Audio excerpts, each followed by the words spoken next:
Thank you so much for joining us here to play this digital documentary escape game. I'm Christopher Cantwell, the writer of the comic She Could Fly, which inspired this game. I'm Martín Morazzo, and I'm a comic book artist. I received an email from Karen Berger asking if I was available to do a book with her, and it was like a really nice story, and the mental health issue was pretty important to me. The idea became She Could Fly, which was the story of a woman who flew through the air, but told through the lens of a 15-year-old girl who was suffering from my exact form of OCD. Hi, everyone. I am Karen Berger.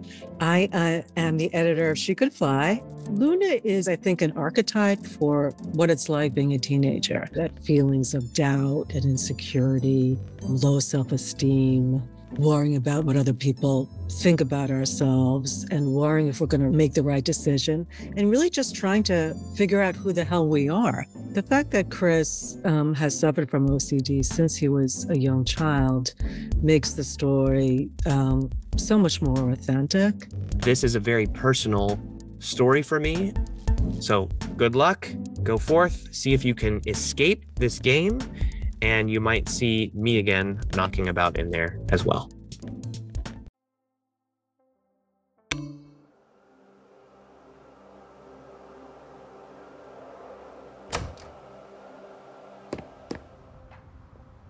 Hey guys, how you doing? Tiger Orchid here.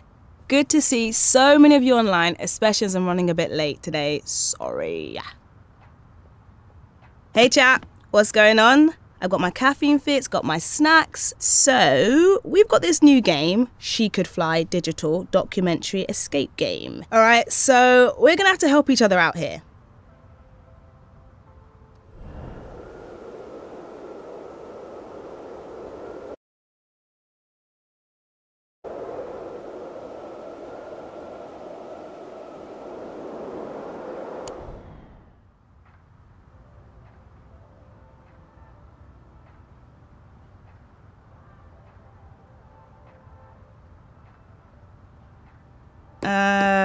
Right, just getting used to this point and click and turning around right.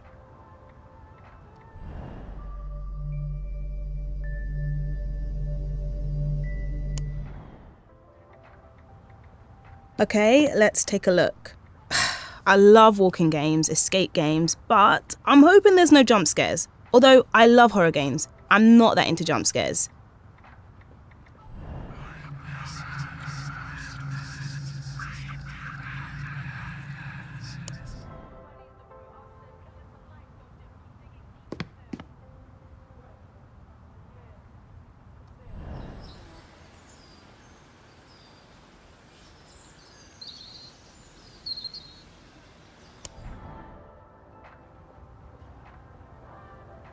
Okay, some sort of certificate. Hannah Rampasad, BA in Fine Art. Very posh sister. Good for you.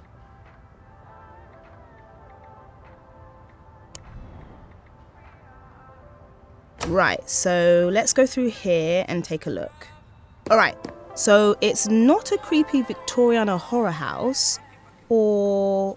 Okay, it looks nice in here, right? Not creepy at all.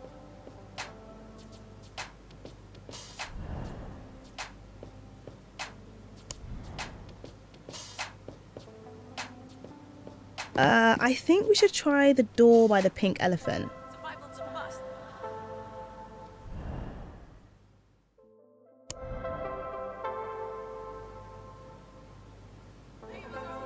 It's a piece of the She Could Fly comic book. But why would someone rip up a comic book?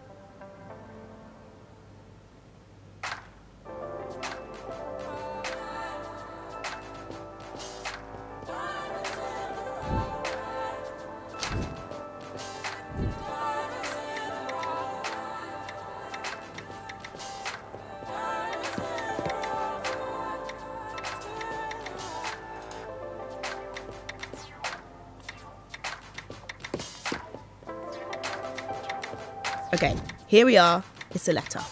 What does it say? Poor Hannah. Yeah, I feel sorry for her. I have a heart. I have a heart.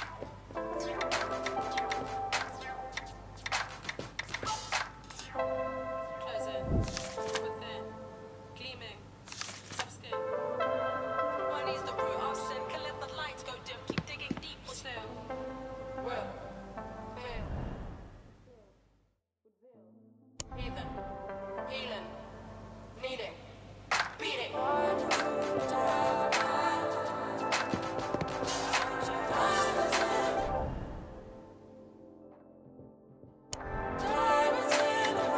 And another piece of what looks like a comic.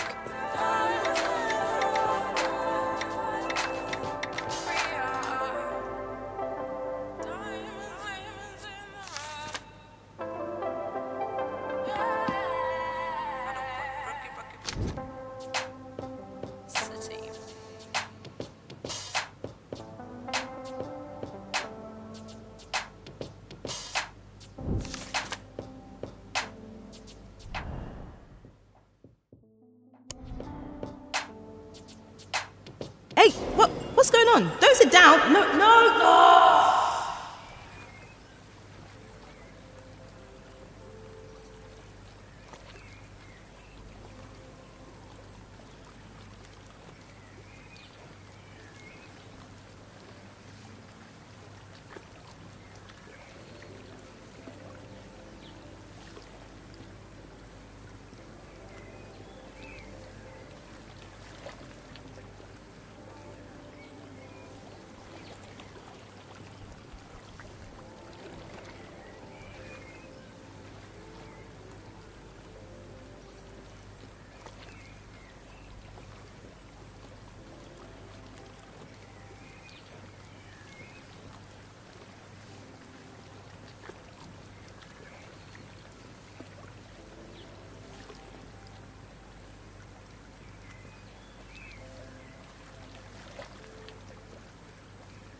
Okay, you're back. Cool.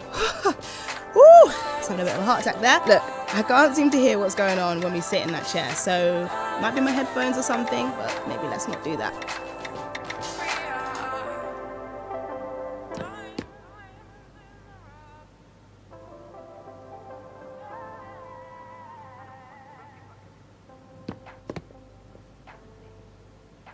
Okay, I guess that means no entry?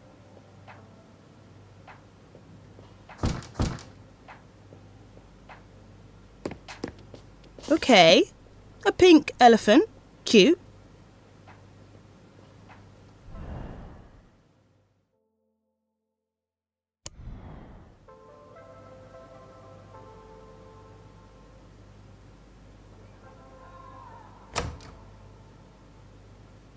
Okay, it all looks normal in here. It's a bit messy actually.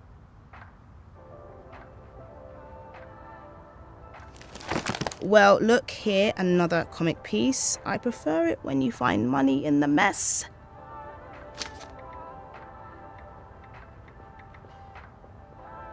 Tidy your bedroom, Hannah! I mean, to be honest, I'm actually a messy person. But let's not talk about that.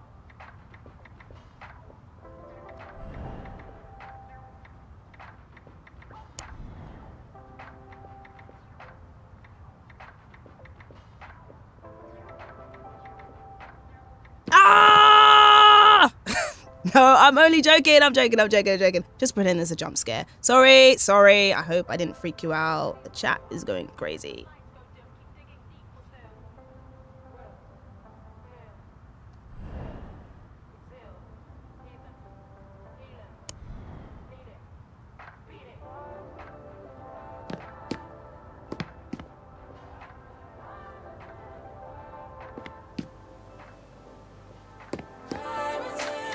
Nice, you found all the pieces. Maybe you can read a bit of the comic. The artwork is beautiful. Chef's kiss.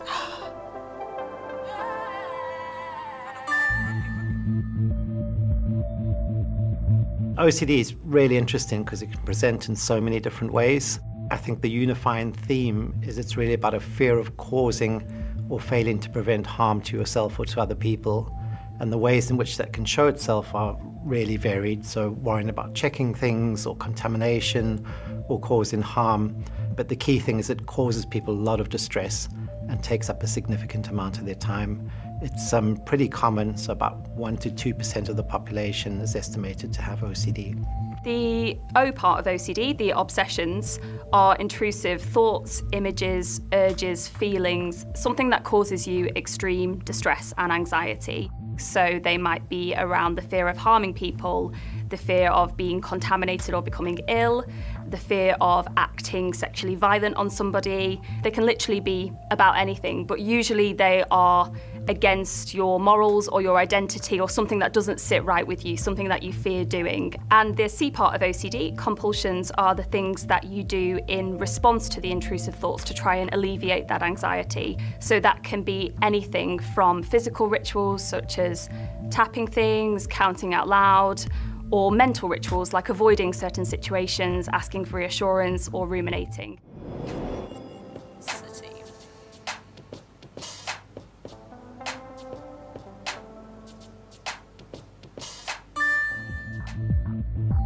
OCD works as a kind of cycles. When the thought comes along, for me, I'll feel really endangered, and because of that feeling of danger, I feel like I need to do something to get rid of it. So I do a compulsion, and for me that's an internal compulsion. That, for a short term, alleviates the anxiety. It makes us feel a little bit better. But over time, it tells our brain, actually, you do need to do a little compulsion to get yourself to feel better. So we enter this cycle of experiencing intrusive thoughts, feeling endangered, needing to do a compulsion to get rid of it.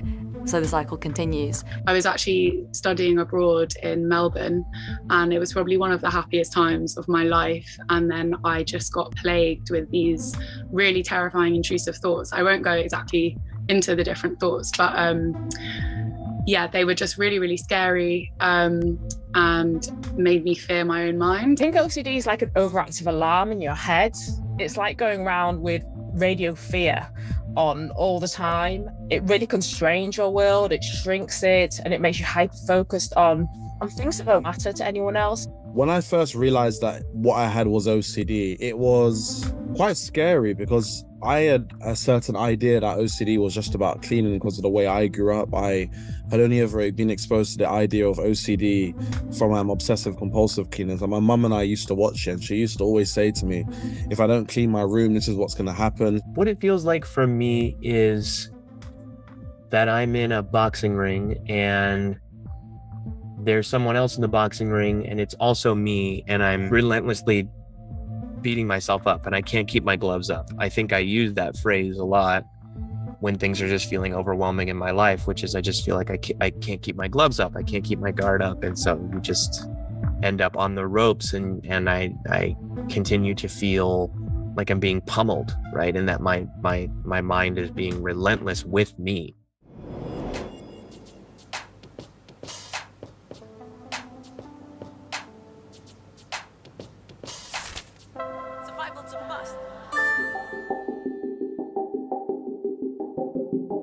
Obsessions can take a host of different forms, which is why sometimes it's hard for people to realize they have OCD. It could be someone worried about causing an accident, like forgetting to turn off the stove. It might be someone with urges to arrange objects in a room until they feel just right. It could be feeling the urge to compulsively urinate. And I'd say that the ones that the public seems to know more about involve obsessions with themes about contamination and germs, symmetry, order, or causing inadvertent harm. I often kind of think of intrusive thoughts as a kind of spam email. So all of us kind of get intrusive thoughts. It's not just common to OCD. So while we're walking around, we're constantly being bombarded by these spam emails. And most of the time we've got spam filters active. So we kind of, on some level, recognize that the thought we've had is not really relevant to what we're talking about right now. Occasionally, some spammy thoughts will kind of work their way through to our inbox, and they can be mislabeled as high priority. You've got to deal with this right now.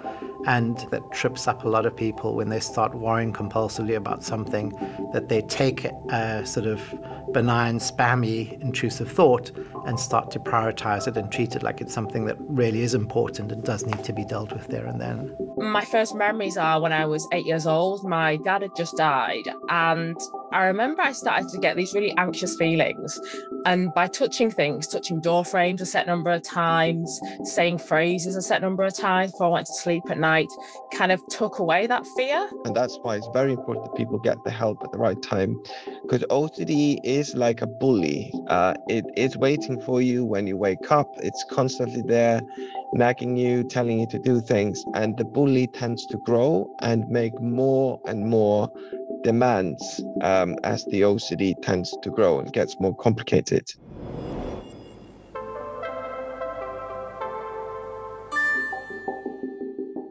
There's pretty much always like a really meaningful link between the obsessional thoughts that people have, the thoughts of harm occurring or the intrusions, and the compulsions that people do.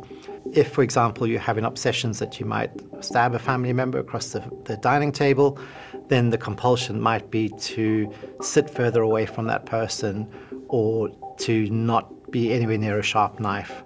If your obsession was that you might blaspheme, you might do rituals of trying to push those thoughts out of your head or to pray for forgiveness.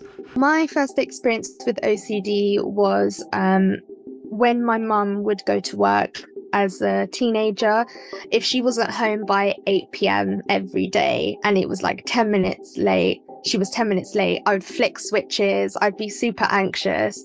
And I remember one of the biggest compulsions I had as a teenager was I was doing some exercise at home and I was doing some lunges and I was counting reps in my head, and anytime I got an intrusive thought, I would start the rep all over again.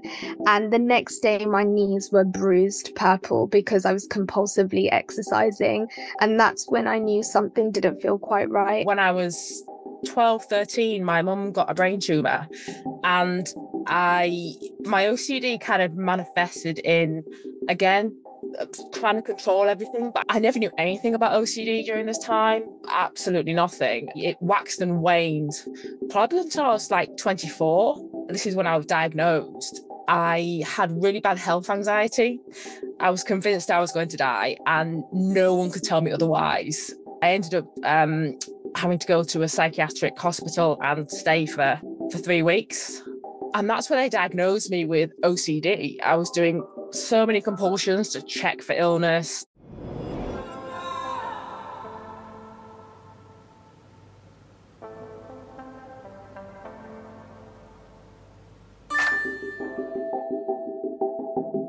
Compulsions can also involve other people. An example of that might be is reassurance seeking or excessive reassurance seeking, where people might ask their loved ones repeatedly whether their hands are clean, whether they did something inappropriate, etc.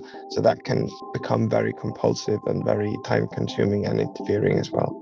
When I was 19, I looked it up, unwanted intrusive thoughts or unwanted scary thoughts, and I found out that there was a thing called OCD and there was a nickname called Puro for people like me who were experiencing these intrusive thoughts but who were only using kind of mental, invisible compulsions like thinking over and over a past event, ruminating, worrying, and seeking reassurance from others. There were people who were doing these things but not washing their hands, not counting, not tapping, not switching lights on and off.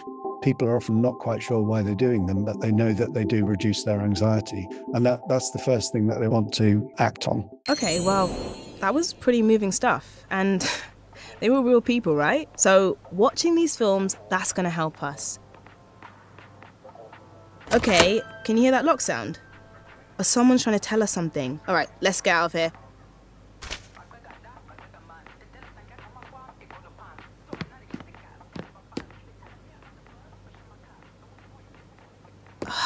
Sweet freedom.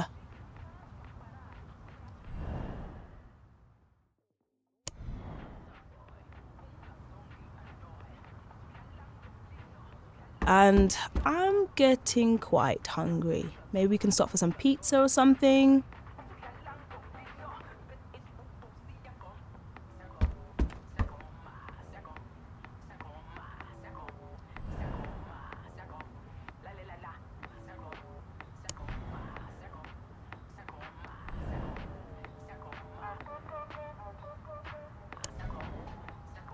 Oh. Well, we're back. Ah, that old chestnut. We're stuck.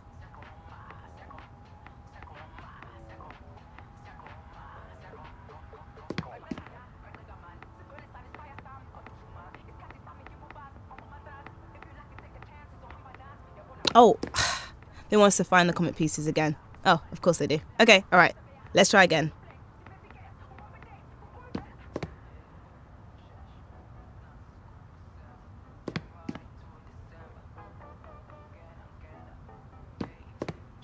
Okay, back where we started again.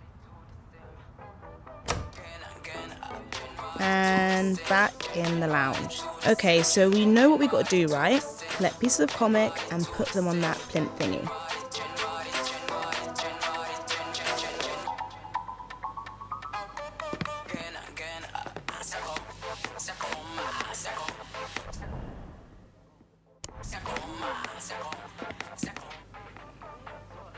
What does it say in this notebook?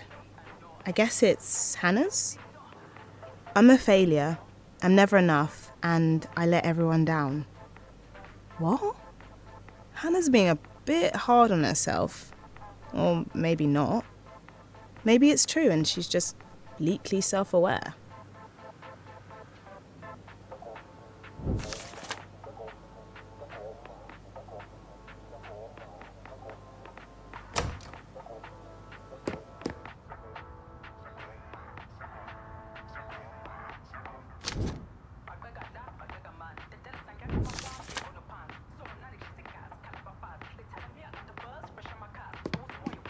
Okay, so it looks like these pieces are from a new set of pages.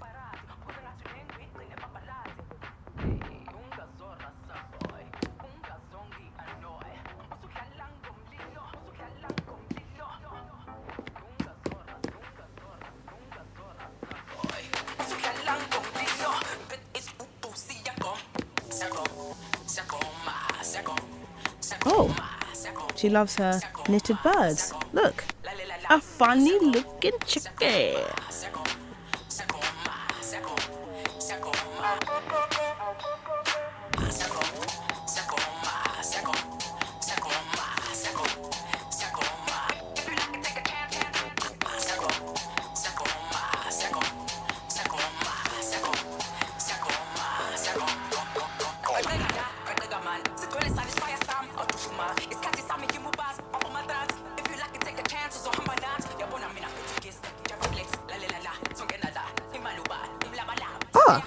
Kitchen. Right.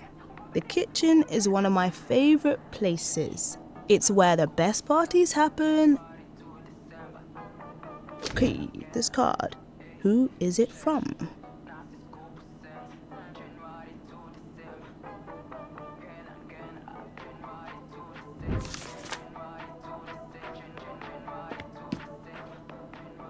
We're getting good at this. Well done, Team Tiger!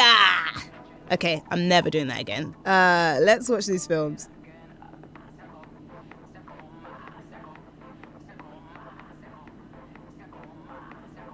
Do you like that picture? I like it, but what is it? It's called The Knife in the Stone by Namer. Hold on, that doesn't look like a sword. What does that look like to you? Oh my God, it's a bread knife in a stone. That is so funny.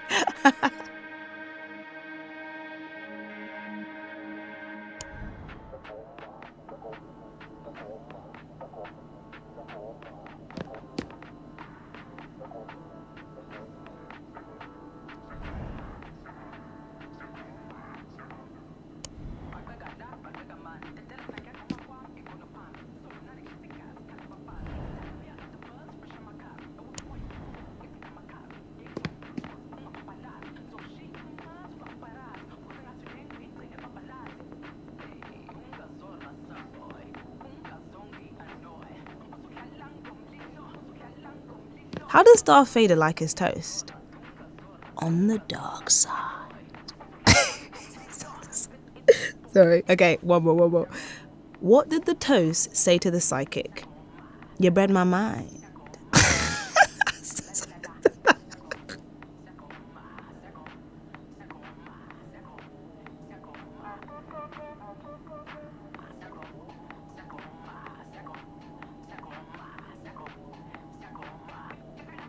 Okay, the hunger is kind of real now because I kind of feel like sweet chili crisps. There's some bread over there. I wonder if we can make some toast. Okay.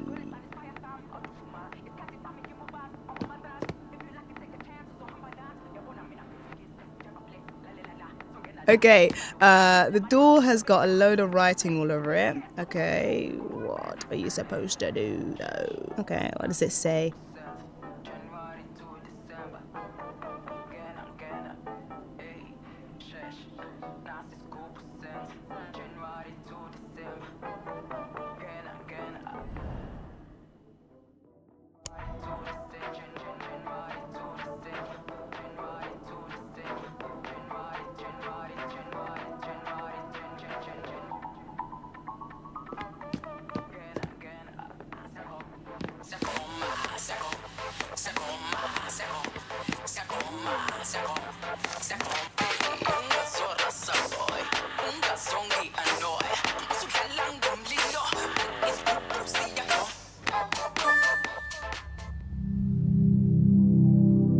I think what's really interesting is that from studies, we know that if you write down or get a list of all of the different intrusive thoughts that people experience, and if you ask experts to distinguish between the intrusive thoughts that someone with OCD has and the intrusive thoughts that someone that doesn't have the disorder has, we know that experts can't distinguish between them. So if we're all experiencing these intrusive thoughts, and the content's not different, the thing that is different is the meaning that we give to those intrusive thoughts. I would say feeling stuck in a loop with OCD genuinely feels like hell to me. Like if I had to envision hell or purgatory, it would be a compulsion, and I just feel like every fibre of my body is burning, my hands are sweating, I feel anger, and I just feel nothing but distress.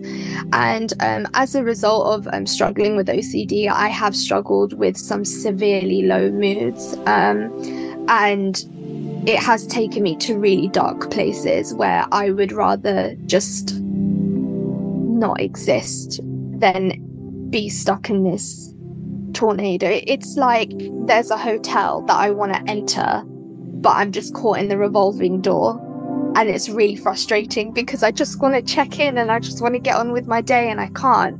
And then all these other people are behind me, but these other people are like all the other thoughts that are now coming in, and I can't let these thoughts flow through because I'm fixated on this revolving door, and it's just a blockage between my normal thoughts and me wanting to progress with my day, and I feel like I can't, and it just feels too painful.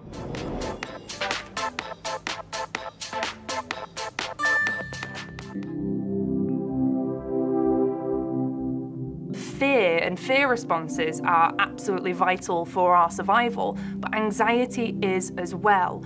Anxiety is, at its core, an evolutionary adaptation to us understanding threats that may be occurring and helping us to evaluate how to take action. So my kind of fight-flight system will switch on. I feel really hyper-vigilant, like I need to look out for danger, like everything's going against me.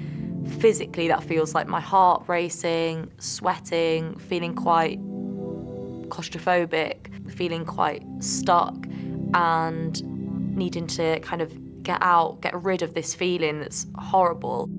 So we don't know exactly what it is, what causes OCD. It's probably a mixture of things. So, genes explain probably some bit of it. The environment explains probably a lot of it.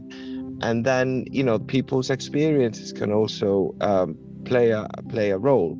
Sometimes it's very clear. So I've seen people, for example, where their OCD involves lots of checking behaviors. So they find it very difficult to leave their house. And when they were children, their house got burned down because someone forgot to turn the cooker off. Sometimes it's that obvious, and you can make that link, and it makes perfect sense why people get quite preoccupied with these kinds of things. But sometimes it's just completely random.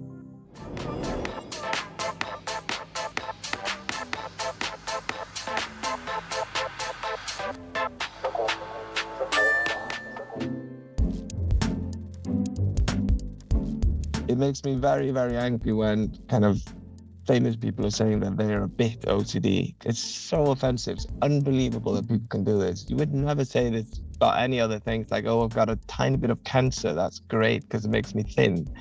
But with OCD, people think it helps them to keep their house clean. It's stupid, ridiculous, and makes me very angry. Anyway. People don't even know they have it because there is such a lack of knowledge around it. And people are ashamed of thoughts they'll have or little compulsions or obsessions they have that, you know, they're frightened to tell anyone they know or even a doctor. So the myths that minimize OCD are particularly harmful. I think that shame and that embarrassment comes from the fact that we just, you know, we don't talk about OCD enough. We don't talk about the dark side of it. We don't talk about the taboo intrusive thoughts, the embarrassing compulsions. And we need to talk about those more to normalize them so that when you say to somebody, I have OCD, they don't respond with, oh yeah, me too. I really like my house clean and tidy. They respond with, oh my goodness, that's awful. I'm really sorry to hear that. And they really take it seriously.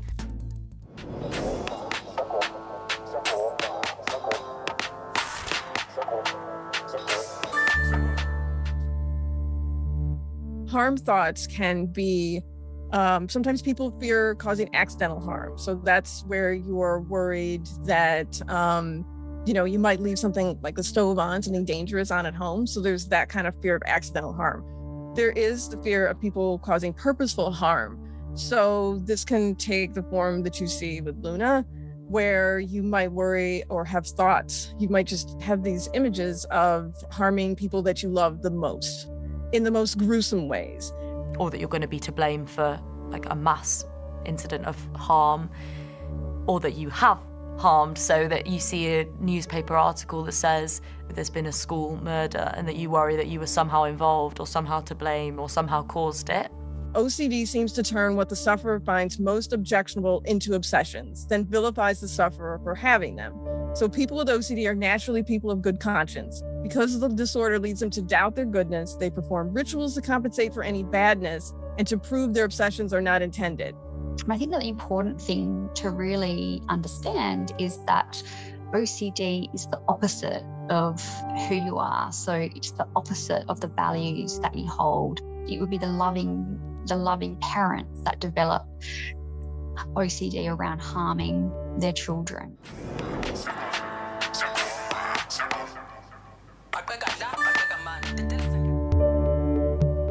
As a society, we tend to really get confused about this a lot. There's a huge difference between thinking something and doing it.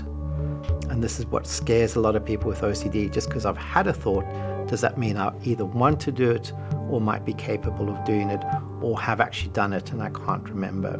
So no one with OCD has ever been found to actually act upon their compulsions and obsessions and do something really bad. It's just that they're so fearful of that thing that they feel like they need to do everything in their power to make sure it doesn't happen. The reason why I want to work with people with OCD is that they tend to be the kindest and best people in the world, because they are so afraid of any harm. They're always nice and gentle people and wonderful to work with. So that's the common theme you see.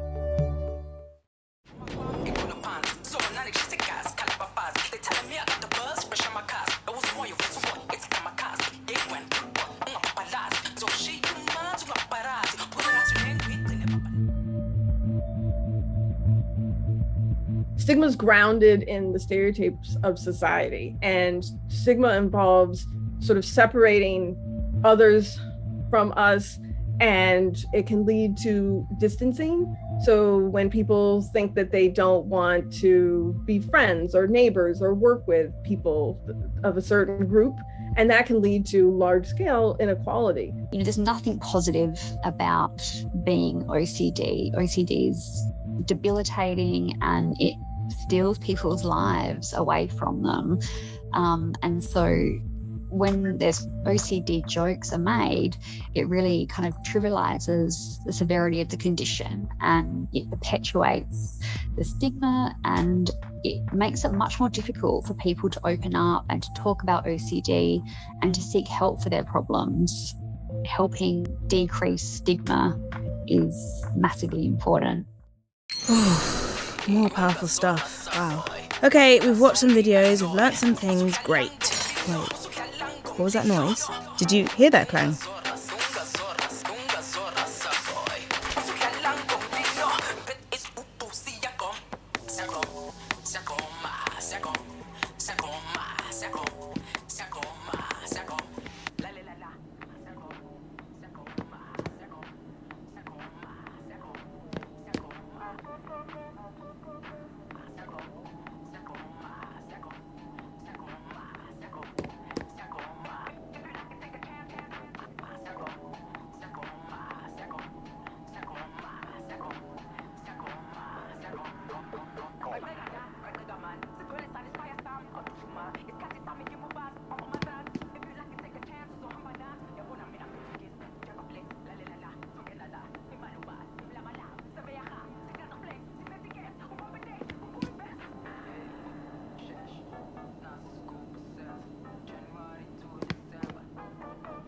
It's the bread knives. Oh, so every time you watch the film, something unlocks. Let's face it, a bread knife is far more useful than a sword in this day and age, I think.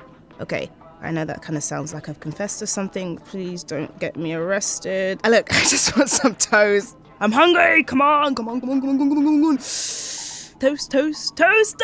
Ah! Toast, toast, toast, toast, toast, toast, toast, toast, toast. Yeah.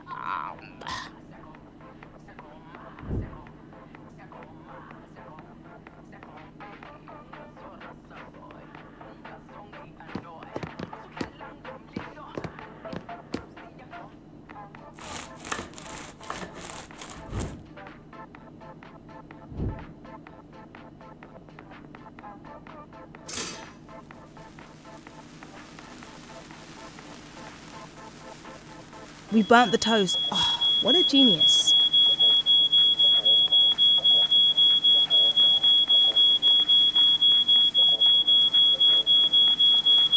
We need to do something about that alarm.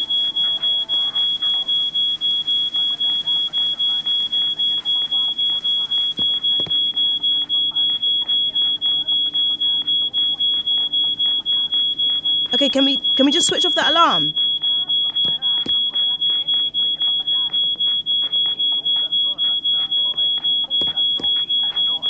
Again, do it. Can you do it again? Keep trying the switches. Try switches. Just try the switches. Just try all the switch. Ah, thank goodness.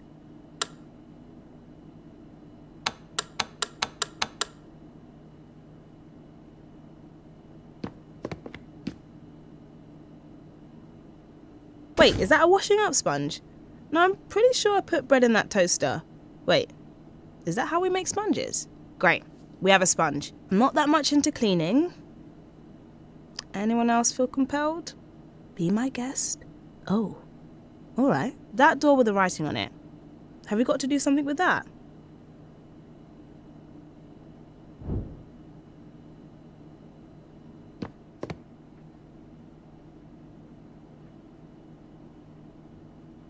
Well, hey, nice one. Maybe we'll actually get to leave this time.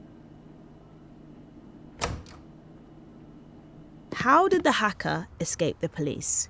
He ran somewhere. Yeah, he ran somewhere. That's right. You liked that one, didn't you? Come on, no, you did.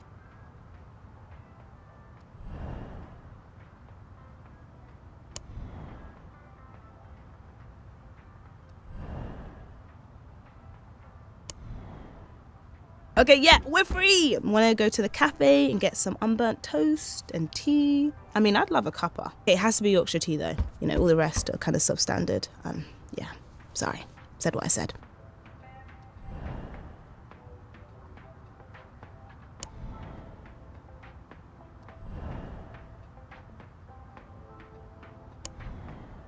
Oh no, back in this corridor, again. Loop-de-loop, loop-de-loop.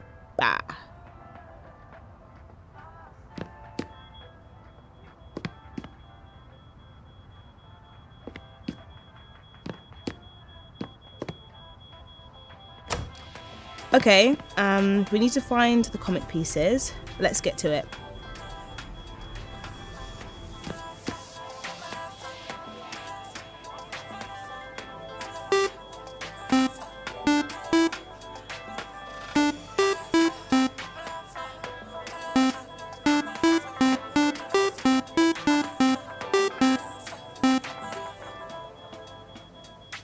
She's knitted a bird cage.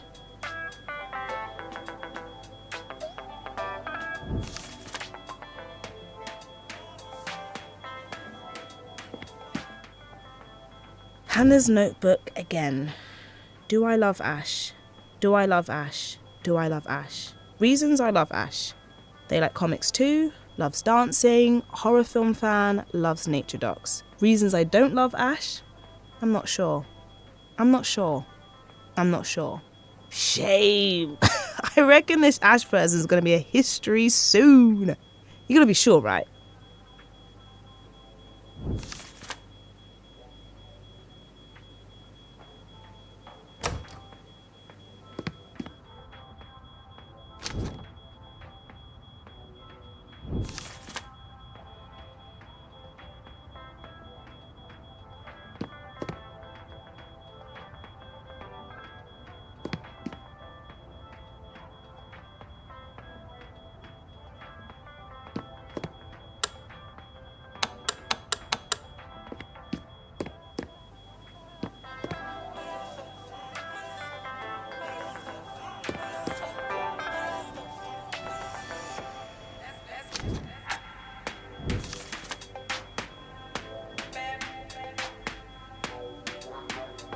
That post on the wall, what's going on? It's a nice poster, but yeah, there's a bit missing.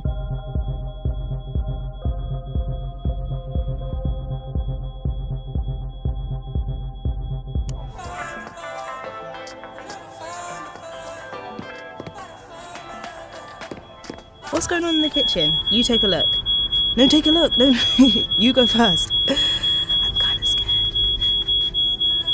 What is that? Is it dangerous?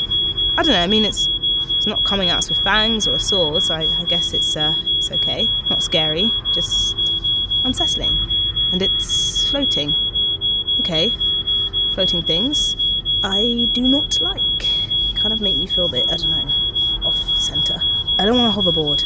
I love Back to the Future, but I don't want a hoverboard because things that float are creepy.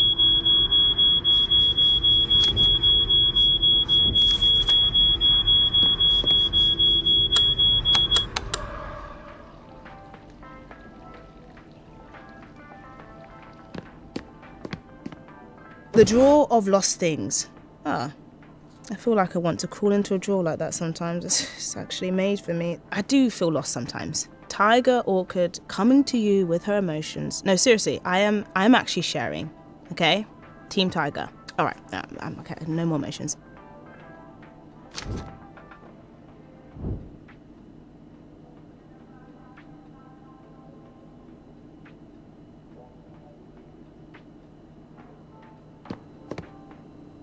There's a note. What does it say? I hate it when people put those little hearts on notes. So soppy. Who is this Ash? Her partner? Yeah, not sure about all those heart things. That's a bit much.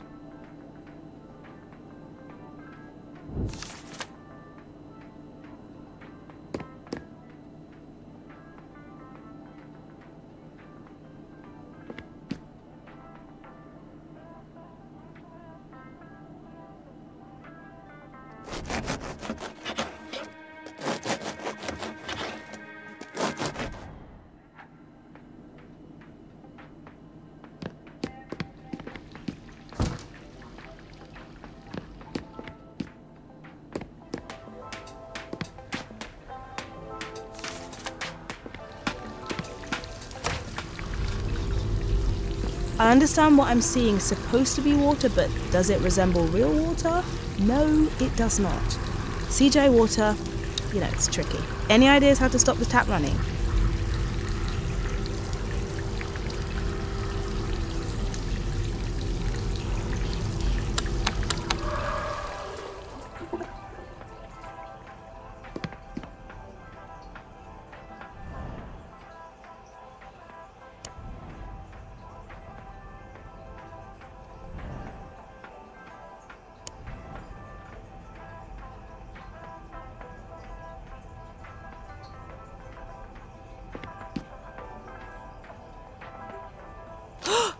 Comics and water do not mix. Who would do that?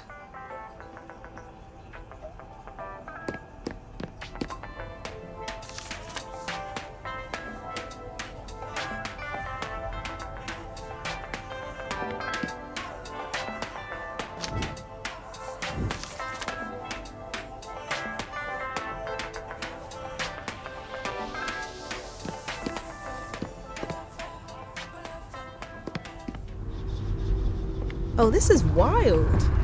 I like this. Oh, the walls are cracking. Ah, it's a quake! Ah, everyone get covered!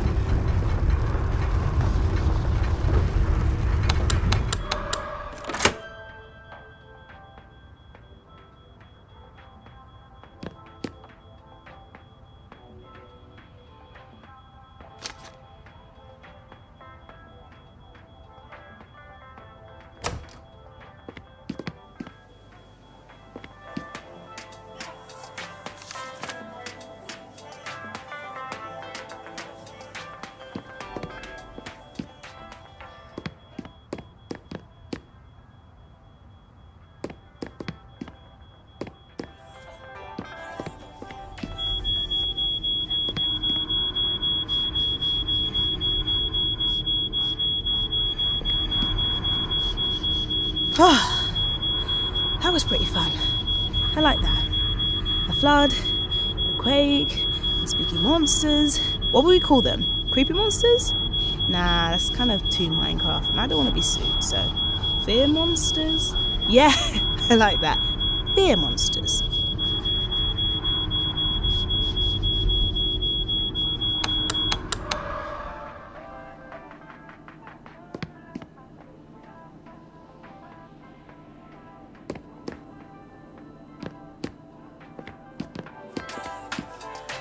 After quakes and floods, it's time for another sit down. Let's see what's going on with these films.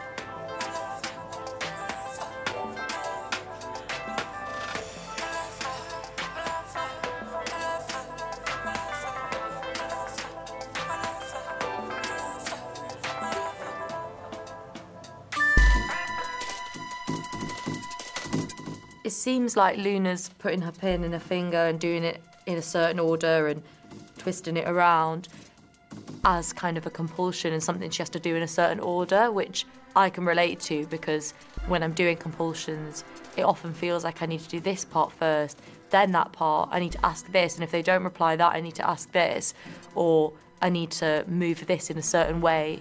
And that sense of trying to do things in a certain order can make you feel like your anxiety is going to be reduced. And then if you don't get to do it in that order, it feels like you need to start everything again, which is why for so many people, OCD is so time-consuming.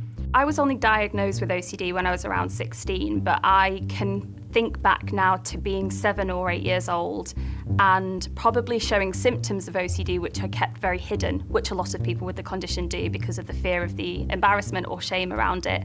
I can remember certain rituals that I did when I was around 7 or 8, which revolved around, I guess, seemingly innocuous things like the microwave being on and having to do a certain dance or a certain tapping ritual before the microwave finished, or eating food in a certain order and counting and thinking that something bad would happen if I didn't do that.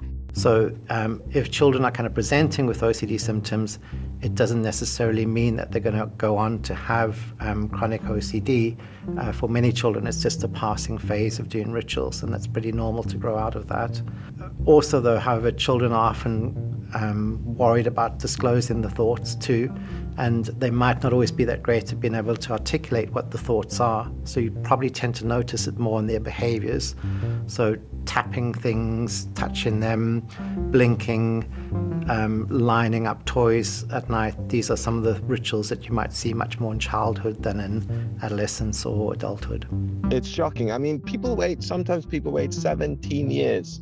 There is data showing that people might be getting help when they're in the late 20s or mid-20s or something. For some of these people, they've had OCD since they were children.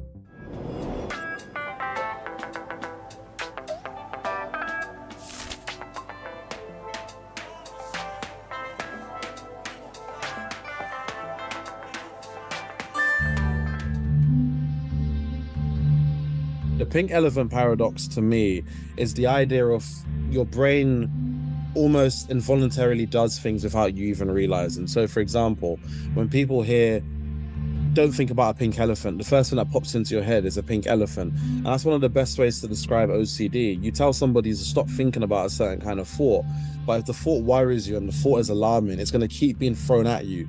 Your brain will make those decisions, those pathways stronger and stronger. The pink elephant paradox, it's almost like having an itch and someone telling you not to scratch the itch, and now you're just focusing on scratching the itch.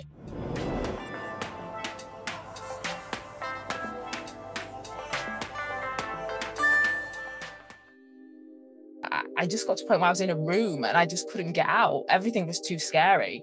Going to make a drink was too scary. Going to eat was too scary. Going to do anything was just a nightmare. Sometimes, I mean, it will take hours out of my day, and then there's some sort of recuperative period that will also take hours. I mean, even yesterday I had some trouble where it pretty much ate up my entire morning, and then after feeling some relief or release from it, you know, through medication or other mechanisms, you know, then there's the recovery period where I just feel very internal and quiet, and then the whole day's gone. Physically, OCD feels just completely overwhelming of your entire body. It consumes everything. Your brain is on a 24/7 repeat of itself, just going over the same thing over and over and over again, trying to get out of this impossible maze.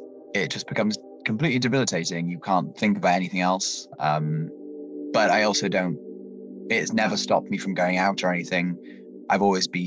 I'm a very extroverted person, so I like to go out with my friends, and that still is just a distraction. But even when I was with those friends in a really dark spot, not listening to a word they're saying, I'm just getting as drunk as I can and trying to forget what I'm going through.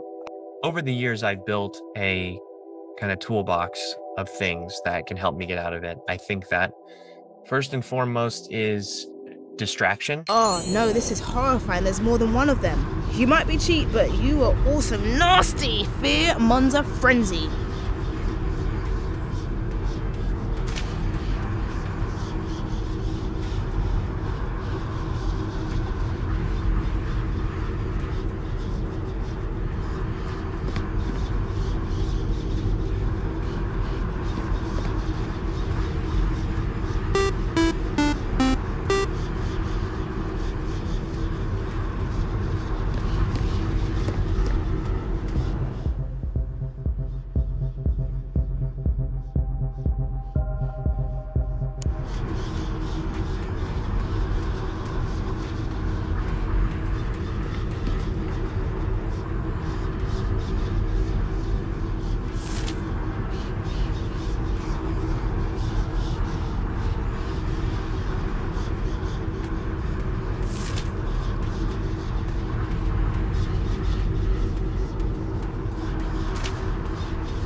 This is fun. Look, I'm not the greatest dancer, but it's the effort that counts, right? The no stepping on my toes.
better go and check if the door is open.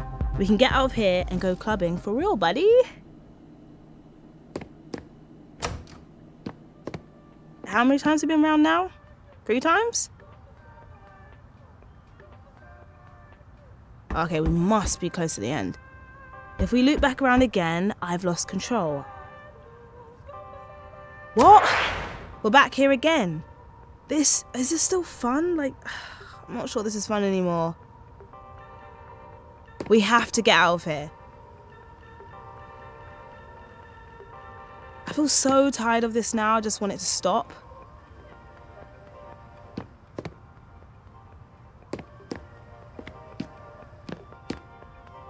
Okay.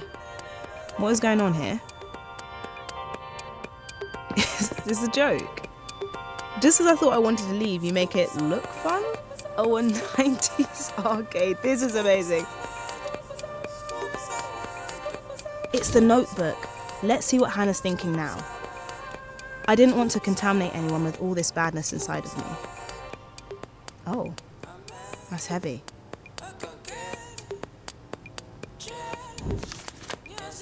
Okay, I'm back in the game. Okay, I know, I kind of switch. I'm like a light switch or something. I know, I'm always doing that, but I'm back in.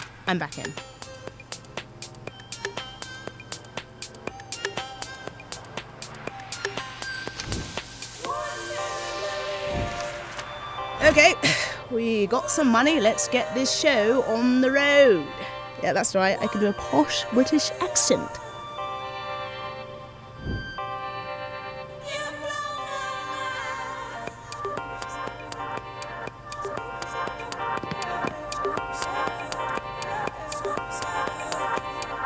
Oh, that little elephant statue has changed again. I love it.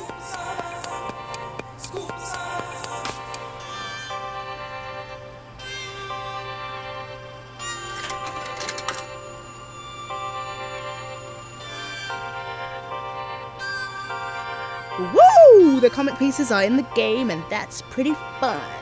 Come on, get to the comic piece.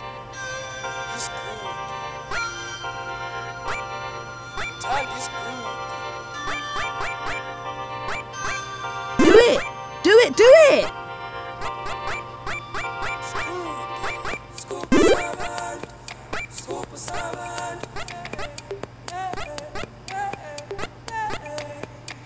Yeah, okay, well done, nearly there.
Success. They're back.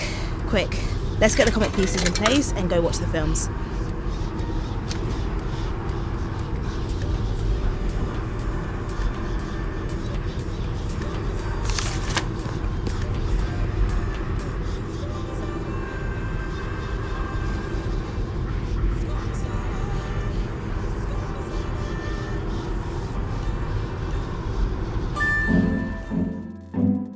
When Chris first sent a script for that story and chunking that page, I was like, wow, that is some word balloon.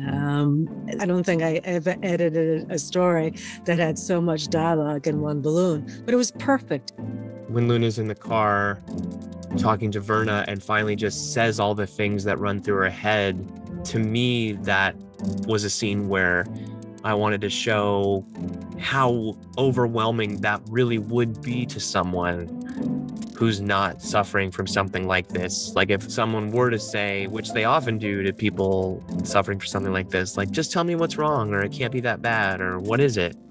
And you really were to take the cap off and open up and tell them everything, it would completely overwhelm them and maybe drive them away, which I think is where the shame element comes from when it comes to this type of OCD or OCD in general. I think that, when someone finds a therapist they can really, that understands and can hold that space for them and they feel safe, they can finally, say these things out loud, which might be the first time they have ever done that. And I think, that's represented in that speech bubble where she's kind of letting everything out and kind of telling someone probably for the first time what's been terrorizing her in her mind. So at the point when my OCD was at its worst, which was around the time when I was at university, so from age 19 to 22, I became completely housebound because of OCD. I had lost all sense of my independence. I completely relied on others 24/7. My friends were essentially carers at the time because I couldn't do anything without the reassurance from others. And it reached the point where it was easier to just stay in the house, often just stay in bed for days on end, because the fear of confronting OCD and getting out of bed, it took too many hours.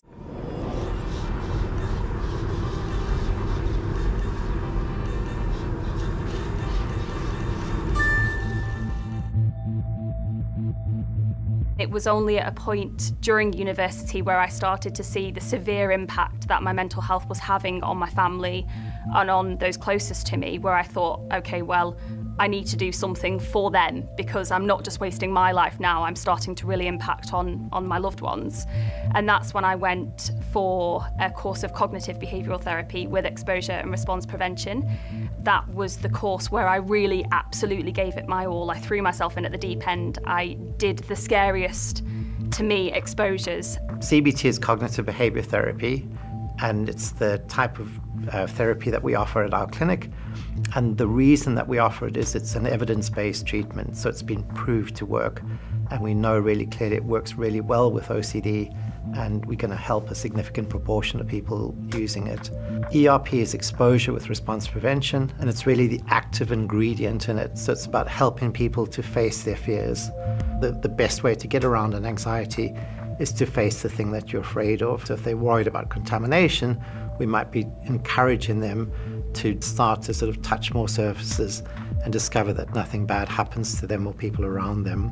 So you can also empower parents who have young children. So when I say young children, 5 to 12-year-olds, you can actually teach them the techniques and they can apply them at home and help the child to overcome OCD. So we also need to be kind of creative in how we do these treatments.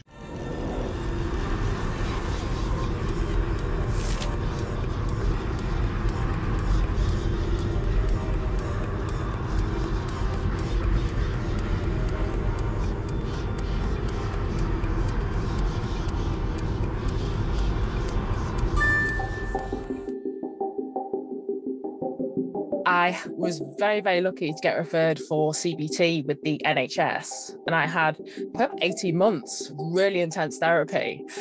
And I came out and was really well. I thought, wow, I'm cured. Whatever that was, everything's all good. And then a couple of years later, my mum's brain tumour came back. And I had a really big relapse. So unfortunately, she died. And I think it was a mix of grief and OCD. I took a job at Marks and Spencer's, and I took it in the store operations. She said, do you want to be a customer assistant or would you like to be store operations? And I was like trying to play it cool, trying to be really, well, you know, which is kind of more fun. And she said, well, store operations is really hard. You're involved with a lot of the health and safety of the building, you know, locking up at night, checking the ovens are off, all sorts, make sure the fridges and freezers at the right temperatures. And I was like, oh, and she said, if it doesn't challenge you, it doesn't change you. And it was that one sentence she said, the part of me that knows that I'm here for something more was like, yes, I'll do store operations. The part of me with OCD was like, oh dear God, what have you done? So there was a fantastic therapist called Dr. Reed Wilson, and he's based in the States. And I'd read his book, Stopping the Noise in Your Head. And long story short, I contacted him, and we basically used Marks and Spencer's as a training ground. He looks at OCD as a game that you can win, but you need to know what his tricks are. You need to know kind of how to play the game and how to kind of outsmart it. In my head, it's like this self-talk and kind of leaning into that fear. And I use that with all sorts, with learning to lock up on a night, learning to look after the fridges and freezers every time they went off temperature. And I got really, really well, very functional, and could lock the store by myself. There's a line from a Nick Cave song that I really like where he talks about, I leapt into the abyss to find it only came up to my knees. And that's what you're trying to do in therapy, is to get people to sort of face their fears and find out that the thing they're afraid of isn't actually going to happen. That was so interesting. So much stuff I didn't know. I'm so over these creatures. We need to get rid of them for good. Face your fear. Face your fear monsters. Well, we can't do that if they don't have eyes.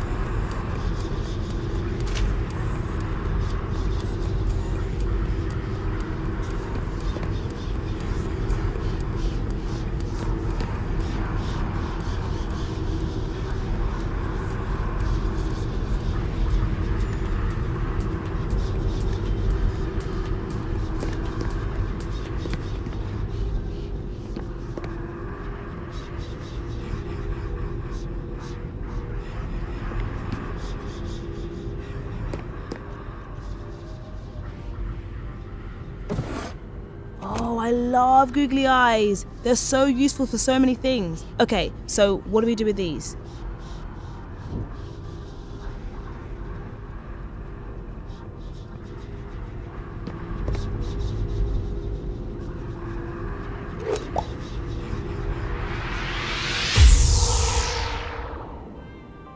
That was hard, but I think they're gone.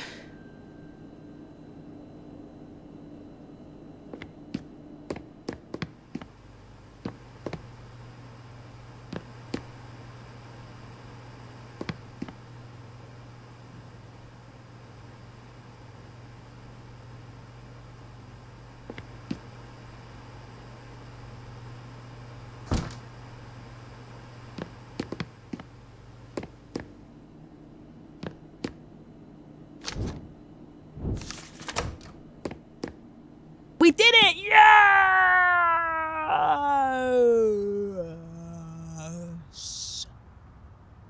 This must be it.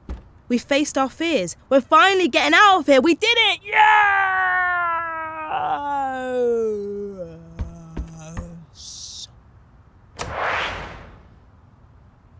What is this cold, dark place?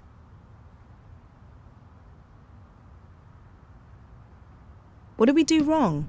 We're trying so hard. Try flicking the switches or tidying some messes.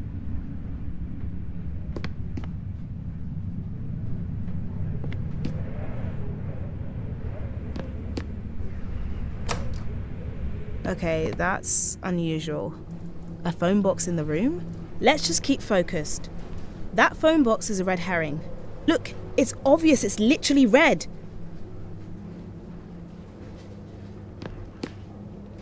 It's a letter. What's it saying? Congratulations, you're going to be exhibiting at Thought Bubble Comic Convention. Your artist application has been successful. We cannot wait to see you in November. Your biggest fans, Team Thought Bubble. I mean, that's nice, but I don't think she should go. There's a lot going on that she needs to sort out in her flat, like keeping those monsters away.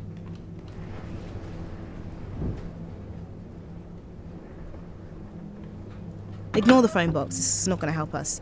The switch thing works, doesn't it?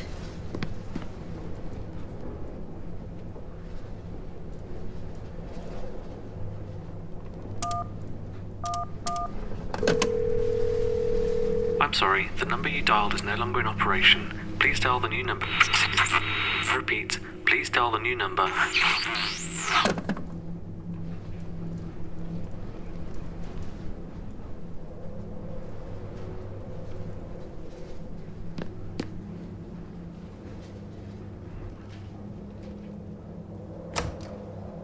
Oh my god. What is that? There's a tape across the door. We're stuck in the room. It's probably for the best. Yeah, it's probably for the best. Going out, seeing people, that's so 2019. Let's just stay in here, or at least in the flat, and we can make toast. What's that? Did you just see it fly under the door? It's a card. What does it say? Oh man, Ash is such a loser. Look at those heart symbols, so lame. And what are those other weird symbols? I don't think Hannah loves Ash. I'm saying it, I've called it. She needs to ditch them, right? I know what. Let's call up Ash and ditch them. Or text them. So you don't have to talk. Yeah, or just ignore them. There's nothing wrong with ghosting from time to time, but let's flick some switches first, right? What should we do with the scissors? Let's get out of here and dump Ash. Yes, let's dump their ass. We don't need them.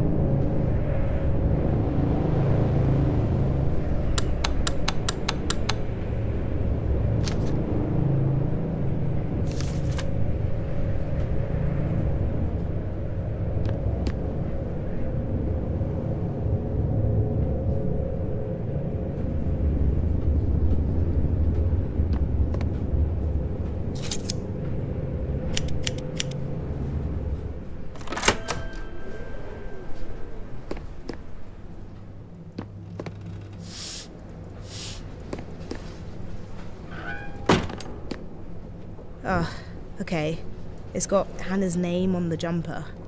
She's knitted it with no face. Hannah, perhaps you are a bad person after all. Perhaps she's the evil here.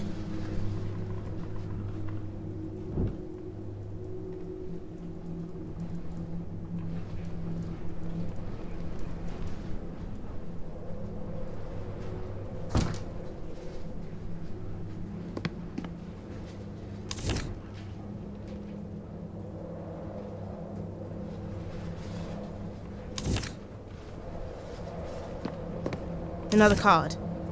Let's check this out. So we need to keep that person safe, because if they come in here, they get hurt by the monsters. You see those symbols? Ignore them. They won't help. So if Banya knocks on the door, we'll ignore them, but flick some switches to make sure they're safe, right? Okay, cool.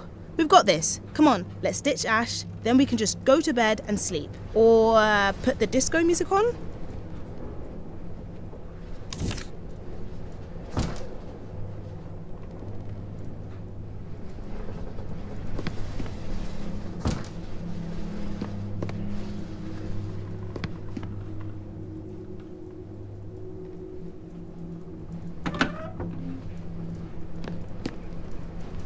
I think it looks like Hannah is a bad person. She is the enemy.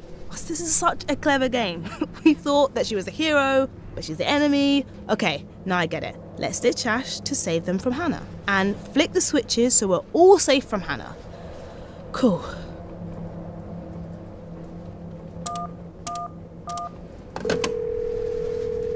I know it might not feel like this right now, but there are treatments that are effective for OCD. You can get better. This doesn't have to be a life sentence.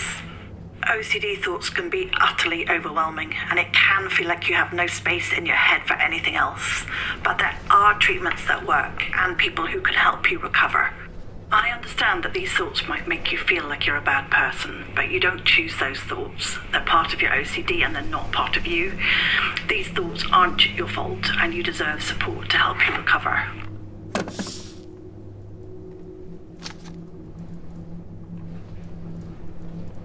That's enough of that now. I do not want to listen to that anymore. Oh, wow. I like that the colours come back. It's, less creepy.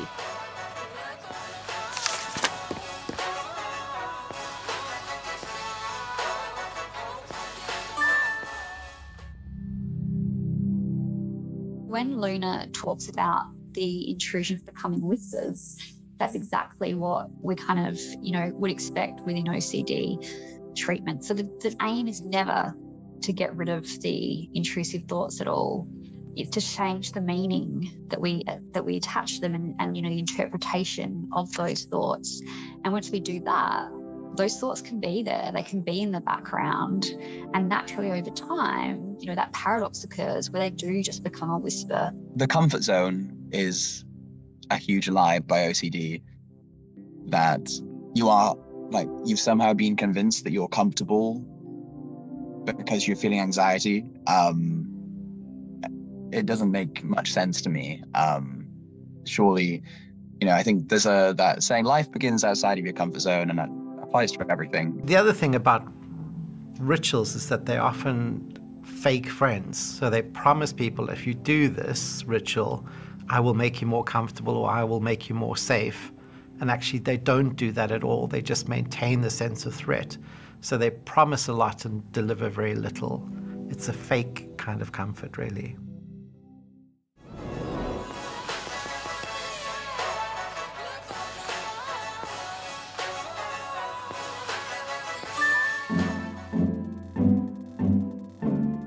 So the one thing we shouldn't do is put a split in services, and particularly my own profession of psychiatry, we'd put a split at the age of 18. So if you first develop your OCD at the age of 16, even if you get a diagnosis, you'll be picked up for 2 years by a child and adolescent mental health service. And then it's a rather chancy affair as to whether you'll be picked up seamlessly by an adult service. How do we deal with such a debilitating disorder? And I think key is having initiatives to increase awareness. I think in schools, when I was a kid, I never knew what it was. I was 8 years old and I was touching door frames every night. I was turning lights on and off like a disco in my house. For me, the most important thing for people with OCD now would be timely access to good quality treatment. We also need to make sure we train enough professionals in offering these treatments, because at the moment the problem is that up to 50 or 70% of people that get referred to treatment get the wrong treatment, and that's due to lack of training among mental health professionals, because there are very few people that are properly trained in treating OCD using cognitive behavior therapy.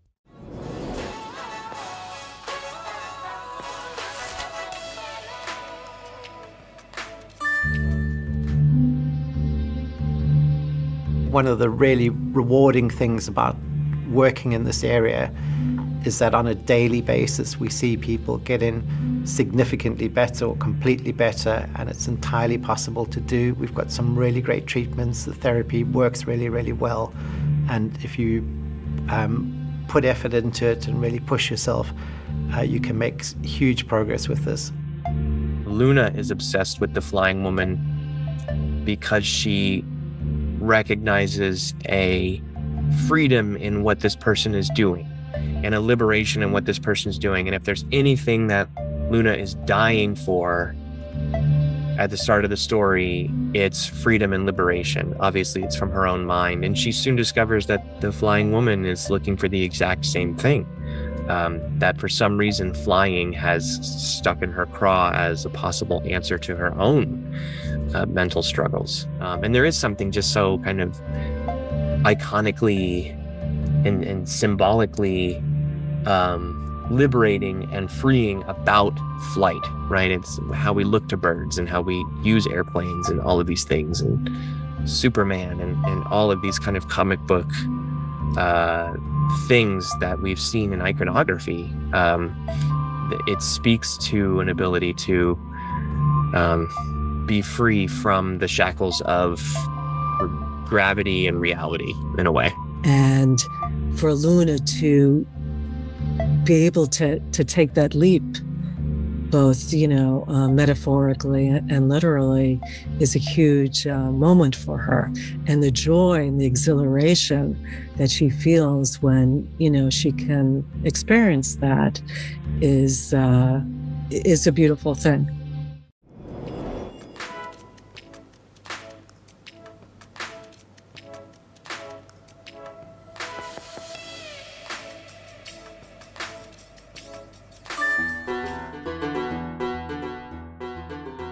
The biggest bit of advice that I would give to somebody experiencing OCD or somebody who thinks they might have OCD, I think just speaking about it and finding people who understand and who don't react in the way that you think they're going to react to any intrusive thought you might tell them can genuinely be life-changing. Best piece of advice I can give to someone with OCD is that OCD, like anxiety, is a wave.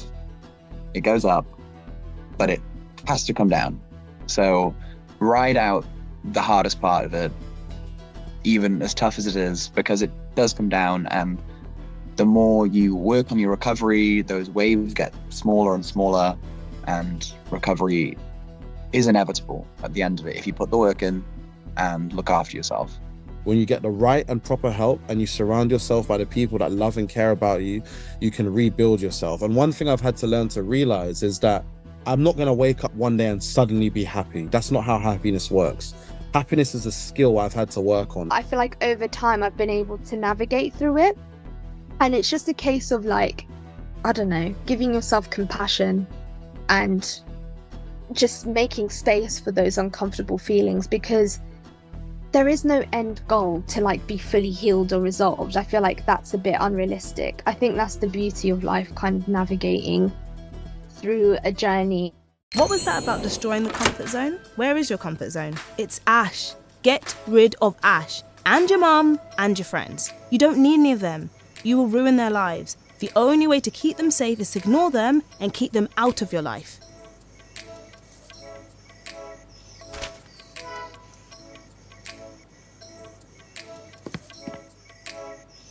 Oh, I do love that elephant. It's getting bigger and bigger.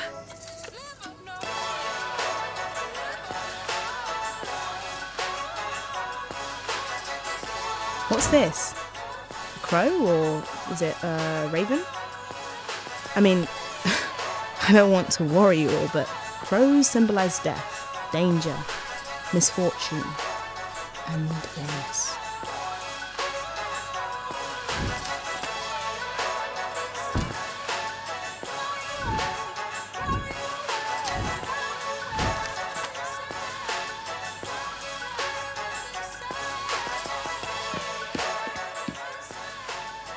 Oh, yes. Okay, back in the kitchen. So I'm going to make more toast. That the alarm might go off, but we know now what to do.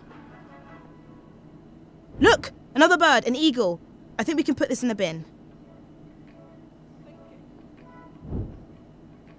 Okay, peanuts. So we can eat those rather than the toast, I guess. Yeah?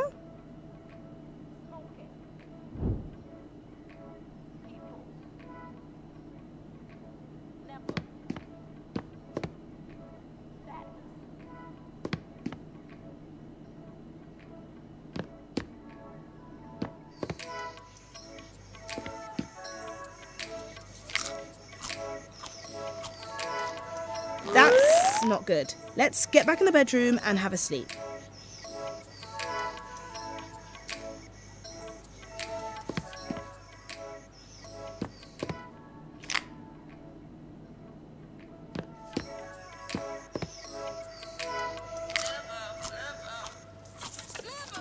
Let's keep focused and we can play something else soon.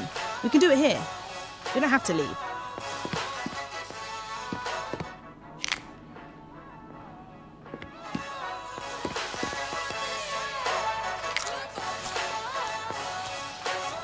Oh my god, we don't need to feed the elephant anymore.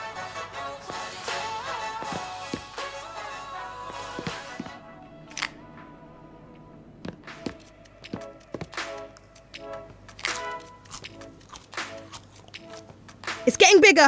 That's dangerous. You're destroying the comfy place. Stop it and get back to the switches. We know that works. Can you just stop that? Flick the switch. Dump ash. Tidy up that mess. Flick the switch. Dump ash. Tidy up that mess. Flick the switch. Dump ash. Tidy up that mess.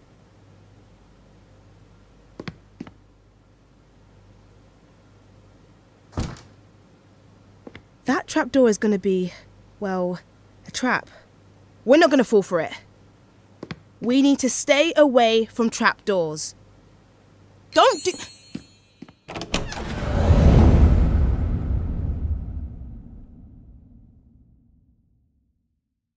Hey, Tiger Orchid. This is Hannah. Thank you for traveling with me. I know you've been trying to keep me safe, but I'm not listening to you anymore. This might not be goodbye forever. I may hear your voice again, but my voice will be louder from now on. You are now a whisper. Don't be scared. I'm going outside now. Mum, Ash, Ness, Banya, my comics, and my life, they're all waiting for me. Goodbye. Alone. Loneliness corrodes like acid fluid. Sinking while you're playing happy tunes. Struggling to make another move. Nothing seems to put you in the mood. Smoking to forget you got the blues. People seem as shallow as a wound. Never thought that this would be the truth. Sadness spreads in you like the flu. Tears soaking pillow full of sea salt. You were once the bus to the bee hut. Rarely seems you lost what you need most. Time alone is harder than a beach rock. Have another coin toss, cash all your chips up, break all you built up, fill the space with liquor. Life is a teacher, sometimes we can't keep up. Right now you wanna give up, you're someone let that beat up. 'Cause you are made tough, show them what you made up. Breathe deep, chill up. Live up, live up. Live up, no follow. Live up, no follow.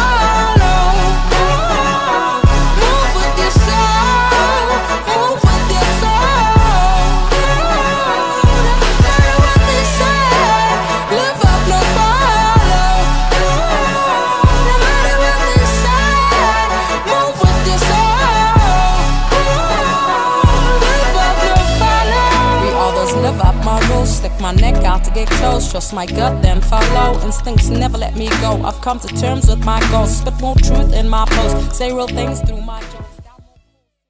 It's so important for people who have lived experience of OCD and other mental illness to read a story about somebody like themselves and what the experiences are and how they navigate that and how they get through that.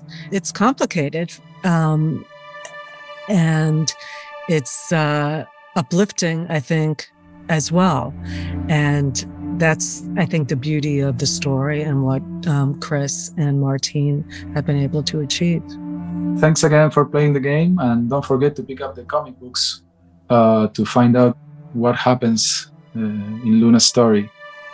For me, in the story, flying is a form of relief or freedom for the main characters. In my life, what I look for in terms of relief or freedom is not happiness, but peace of mind, real peace of mind. Peace of mind is very important to me, and it's something I'm always striving for. And I hope that by playing this game or reading our story, it helps you find some peace of mind as well.